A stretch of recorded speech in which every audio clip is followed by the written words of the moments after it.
Okay, so now you have the Zoom app installed on your computer or your mobile device. The next step is scheduling a meeting. This is essentially how we schedule a virtual class with our students. There are two ways to do this. We will start with the desktop application.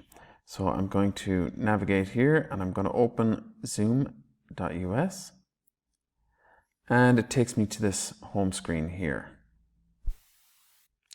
From here I'm going to click on the schedule and I'm going to enter the topic, the class or group name up here. So in this particular case I'm just going to call it Tom Flanagan's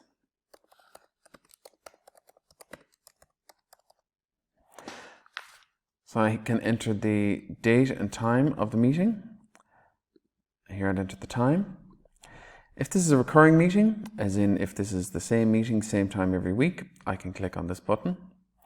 If not, I can leave these here as default. The password is default. Video options here, I want to have my video set to on. I'm the host, and participants set to on. So this is the recommended setting. And the reason I recommend this is that in the virtual classroom, it's a much better atmosphere if everybody's video is on.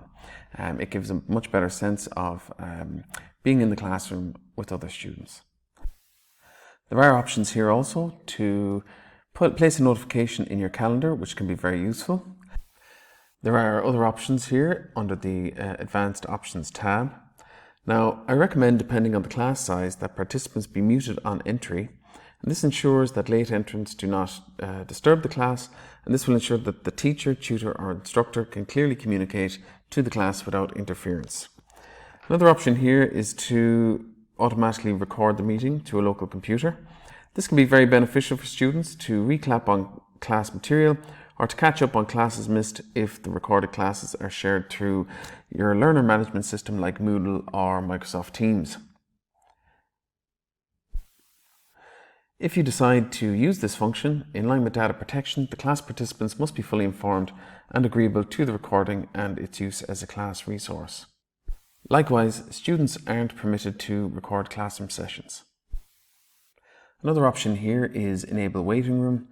This allows the meeting host to control the entry of the students or participants. So this is very useful if you would like to grant everybody access to the class at the same time, or you can individually grant access to students as they log in to the meeting. So once we have this complete, we simply click Schedule. Once the meeting is scheduled, you can see it listed here on your calendar on the right. All upcoming Zoom meetings will be listed here.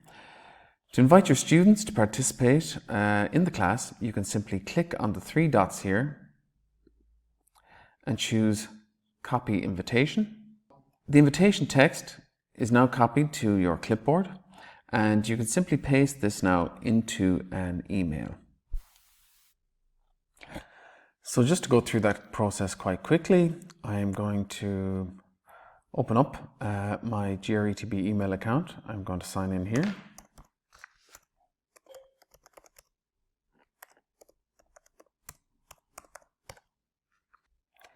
Go into Outlook.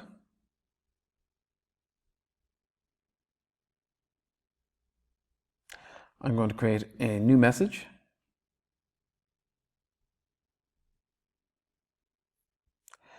And I can go here into the text area of my email and I can simply right click and paste. So this pastes in the Zoom meeting instructions essentially for the students. I would add a subject line.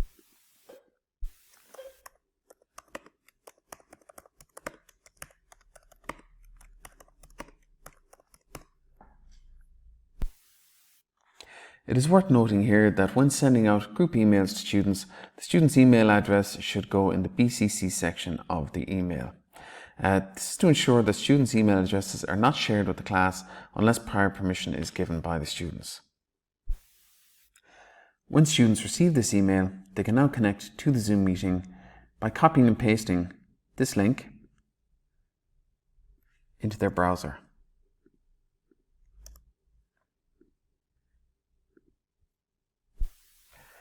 Another way of scheduling your meetings or virtual classroom is to do it through the Zoom website. So if we go to zoom.us up here,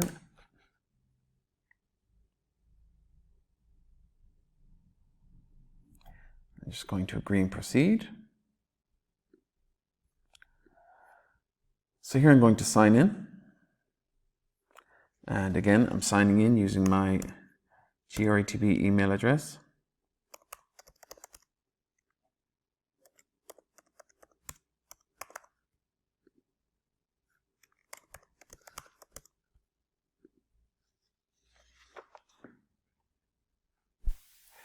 Once signed in, as you can see, there are many options here that you can configure in detail regarding your meetings. But for this demonstration, we will simply look at the basic way of scheduling a meeting through the website. So on the left menu panel, choose Meetings. And as you can see here, here's a meeting that I've previously scheduled. From here, I'm going to click on Schedule a New Meeting. And again, the details I enter here are the same as the details I would enter on the desktop application. So I would put in my meeting name or my class name.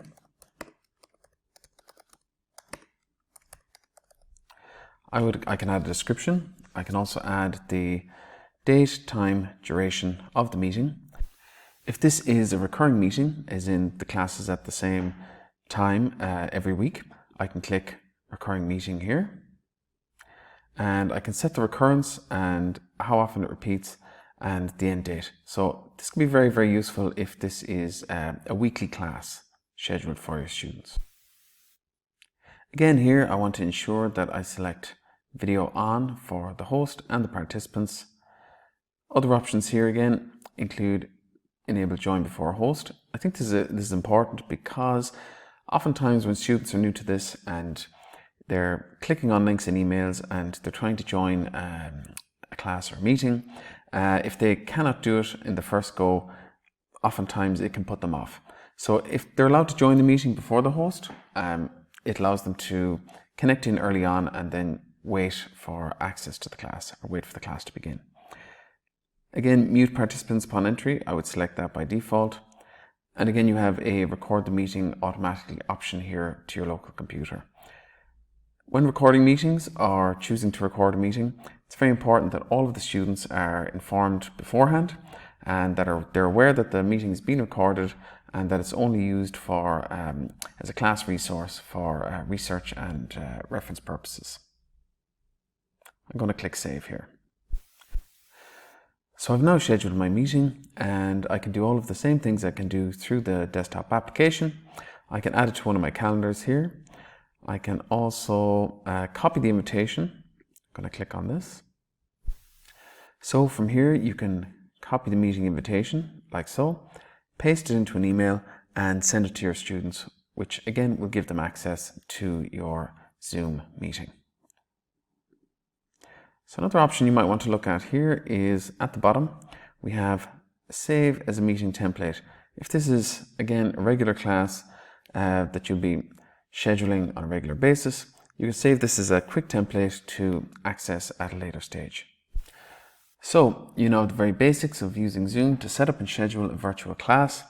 In the next video, we will explore Zoom in more detail and look at how we manage the virtual classroom.